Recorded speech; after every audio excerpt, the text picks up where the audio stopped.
이전 영상에서 알아보았던 경제 위기 시리즈 베네수엘라, 일본, 그리스, 아르헨티나, 심지어 미국과 우리나라까지 수많은 나라들의 경제 위기를 한번 알아보았는데요. 전 세계적으로 경제 성장이 주춤거리는 이 상황에서 여기 물가가 미쳐 날뛰고 있는 나라가 있습니다. 이 나라는 대한민국 형제 나라라고 불리는 바로 터키입니다. 에? 터키? 그 풍선 같은 여유기구 유명한 나라 아니야? 네, 맞습니다. 터키의 카파도키아 월른터는 진짜 유명한 명소로 소문나 있죠. 그런데 최근 이 나라의 화폐 단위인 리라하가 작년에만 50% 이상 폭락하면서 물가가 완전히 미쳐 날뛰기 시작하고 있습니다. 리라의 값이 떨어지면 자연스럽게 달러 환율이 오르게 되잖아요. 그러니까 달러에 비해 리라화의 값이 엄청 낮다는 저환율이라는 건데, 이 와중에 나라의 대통령이 조금 이상해. 아니 좀 많이 꼬름해. 저환율이면 수출이 잘 되겠네. 걱정 안 해도 되겠어. 이렇게 대통령이라는 사람이 허무맹랑한 이야기를 하고 있는 겁니다. 그렇게 되면 외국에서 들여오는 물품을 비싼 값에 사게 되고, 또 비싼 값에 물건을 구매하게 되면 자연스럽게 소비자 물가가 올라가게 되잖아요. 그러다 보니 국민들만 미친 물가에 죽어나가는 상황이 벌어지게 됩니다. 국내 소비자 물가가 60% 가까이 상승, 또 대중교통비가 약 70%나 급등해버리면서 완전히 미친 물가를 자랑하고 있죠. 근데 이런 상황이 해외 사람들에겐 조로의 기회야. 터키에서 환율이 박살나면 박살날수록 터키 물품을 수입하는 게 싸지니까 뭐 1달러로 케밥을 하나 살 수 있었는데 갑자기 1달러로 케밥 3개를 살 수 있게 됐네. 결국 나라 전체가 외국인들의 할인 매장이 돼버리고, 심지어 이스탄불에 강이 보이는 아파트가 5천만 원에 팔리기도 했죠. 그리고 최근 형제 나라 터키는 국명을 터키에서 티르키예로 변경했는데요. 우리는 칠면조나 겁쟁이가 아니란 말이다. 네네, 터키 칠면조. 여러분 앞으로 티르키예라고 부르는 걸 허락해드릴게요. 흥분하지 마세요. 실제로 영어권 국가에서 터키는 칠면조, 겁쟁이, 실패자라는 뜻으로 해석된다고 합니다. 그러니까 이제 터키 말고 티르키예라고 부릅시다, 여러분. 자, 그럼 오늘의 이것뱀의 탈모인 여러분, 티르키예에서 머리 심을 기회입니다. 티르키예 경제 상황 편 지금 바로 시작합니다. 티르키예 현 대통령 레셉 타입 에르도안은 19년째 장기 집권을 하면서 강력한 권력을 행사하고 있는데요. 하지만 지금 티르키예는 경제가 계속 나빠지고 있는 상황이죠. 이런 와중에도 에르도안은 아직도 헤쳐먹을 게 많이 남았는지 경제가 나빠지고 있는 상황이지만 자신의 지지율을 높이기 위해 좀 이상한 방법을 선택했습니다. 바로 금리 인하.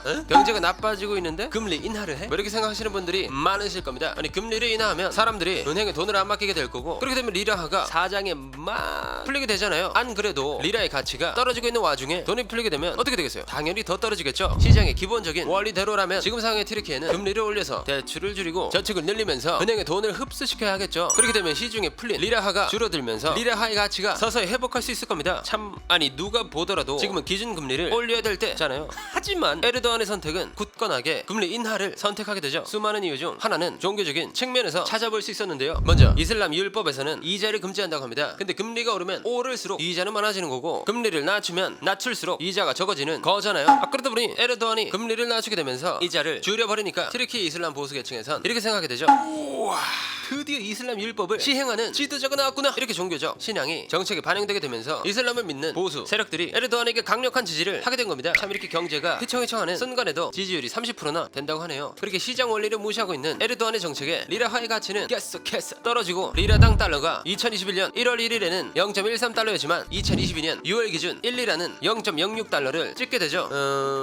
생각보다 얼마 안 떨어진 것 같은데, 1년 단위로 보시게 되면 그렇게 볼 수 있겠지만 2008년 1월에는 1리라가 0.88달러였습니다. 지금 리라의 값과 비교해보면 무려 0.82의 값이 차이가 나죠. 아니, 일반적으로 봤을 때 지금 리라의 가치가 엄청나게 떨어졌다는 게 보이지 않나요? 근데 이 에르도안 대통령의 발상은 일반인과는 완전히 달랐습니다. 오히려 좋아. 저 환율 있잖아. 그럼 수출이 더 잘 돼서 좋다, 이 말이야. 예? 지금 뭐 유럽에선 티르키에서 헤이즐넛이 곧 있으면 안 나온다고 하는데 뉴텔라 사러 가야겠다. 뭐 이렇게 환율이 개박살나 있는 와중에 수출이 잘 된다고 좋아하는 겁니다. 아니, 수출은 당연히 잘 되겠죠. 근데 환율이 박살나 있으니까 티르키의 물건이 얼마나 싸게 팔릴 거야. 또 수입해오는 건 몇 배의 값을 지불하고 구매해. 그러다 보니 자연스럽게 물가가 미쳐 날뛸 수밖에 없는 거죠. 결국 물가 상승률 61%를 달성하면서 OECD 국가 중 1위를 찍게 되는데, 말이 61%지 국민들의 체감은 수치보다도 훨씬 더 높았다는 이야기가 나오고 있습니다. 한 인터뷰의 내용을 빌려오자면 모든 게 너무 비싸지만 설탕과 밀가루 가격이 특히 많이 올랐습니다. 밀가루 1kg이 1월에는 110리라였는데 지금은 220리라예요. 뭐 이런 상황이다 보니 당연히 국민 입장에서는 사익이 팍팍해질 거 아니에요. 아니, 몇 달, 며칠, 짧게는 몇 시간 안에 생필품이고 식료품이고 뭐고 물가가 확확 바뀌어버리니까 적응이 안 되는 거야, 적응이. 그렇게 에르도안 대통령은 이 상황을 벗어나기 위해 하나의 방법을 생각해내게 됩니다. 바로 최저임금 인상.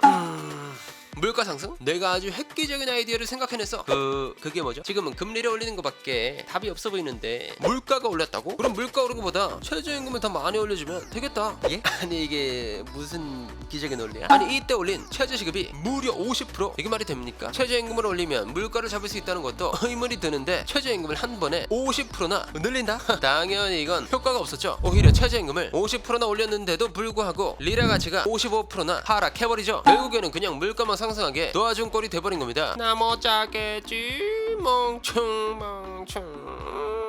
근데 또 시기가 시기인지라 팬데믹 코로로로롱 펑! 안 좋은 일은 역시 한꺼번에 일어나는 건가? 이로 인해 전 세계적으로 관광산업에 큰 영향을 미치게 되고 튀르키예도 이 코로롱을 피해갈 수는 없었죠. 그래도 뭐 어떻게 버티긴 합니다. 그리고 지금의 상황까지 오게 되었는데 이제 해외 여행도 갈 수 있고 뭐 밖에서는 마스크 안 쓸 때도 있고 하잖아요. 여러분 지금입니다. 튀르키예 바겐세의 기회를 놓치면 안 됩니다. 아니 외국인 입장에서 생각해보면 튀르키예 내수시장 물가가 상승한 상황이지만 환율이 오르는 아주 개꿀인 상황입니다. 그러니까 달러를 들고 지금 당장 여행을 가면 식료품 뭐 생필품 그냥 싹 다 50%에서 80% 세일. 실제로 튀르키예 이웃나라 불가리아에서는 쇼핑을 하기 위해 튀르키예로 유입되는 사람들이 많다고 하죠. 게다가 터키 방문 외국인이 2020년보다 93%가 증가했다는 수치가 확인되기도 합니다. 한마디로 사람들이 지금이니 하면서 그냥 몰려드는 건데 좋아 싸게 케밥 프리미엄 누리면서 여행하는 거 아주 좋아. 그리고 여기서 충격적인 사실 안녕하세요 혹시 뭐 집 찾으시진 않으세요? 아주 좋은 매물이 나왔는데 한번 보고 가세요.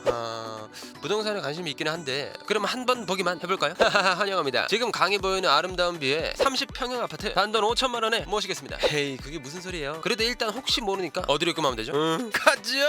아니 튀르키예가 뭐 원래 막 못 사는 나라도 아니었고 나름 뭐 괜찮은 국가라고 생각되는 나라였잖아요. 근데 이 부동산 가격이 리라화 폭락으로 인해서 단숨에 5분의 1, 6분의 1 토막이 나버린 겁니다. 그러다 보니 진짜 우리나라에서 구하려면 겁나게 비싼 돈을 뭐매더 몇십억 주고 사야 할 매물을 수천만 원이면 구매할 수 있는 상황에 이르게 된 거죠. 결국 튀르키예 주변 국가들은 부동산 매입에 몰려들기 시작했고 2021년 말 외국인들이 튀르키예에서만 5만 채가 넘는 아파트를 사들였다고 합니다. 이게 가격으로 환산해 보자면 약 12조에 달하는 외화가 유입된 꼴이죠. 그냥 한마디로 나라 전체가 외국인들의 상설 매장이 되어버린 건데 이게 외국인들 입장에서는 좋을지 모르겠지만 자국에서 거주하고 있는 사람들 입장에서는 완전히 죽을 맛일 겁니다. 내수 시장의 물가는 계속해서 오르고 있지만 정작 사용되는 리라화는 완전히 똥값이 되고 있으니까 말이죠. 생필품이나 식료품의 물가가 오른 것만으로도 충분히 힘들어진 상황인 걸 체감할 수 있는데 이때 수입해서 들어오는 물품도 자연스럽게 비싸지게 되면서 벌어지는 일들이 한두 가지가 아니었습니다. 약을 먹고 건강을 회복해야 할 사람들이 약을 사러 약국에 가보지만 너무 비싼 재료값에 약 자체를 만들지 못하는 상황도 있었고 한참 먹고 자고 성장해야 할 어린아이들이 비싼 식재료 때문에 제들끼리를 해결하지 못하기도 하고 또 난방이나 냉방조차 하지 못하는 상황이니까요. 이렇게 참 각박한 환경에 노출된 튀르키예 사람들은 어떻게든 먹고 살려고 발버둥 치는 상황입니다. 이것저것에 취업하려고 원서도 접수해보고 장사도 해보고 그냥 돈이 된다고 하면 일단 해본다는 마인드로 말이죠. 이게 어떻게 보면 딱 경제가 무너지기 시작하면서 발생하는 현상이잖아요. 근데 경제가 침체하면 침체할수록 활발해지는 분야는 존재했습니다. 바로 반문화.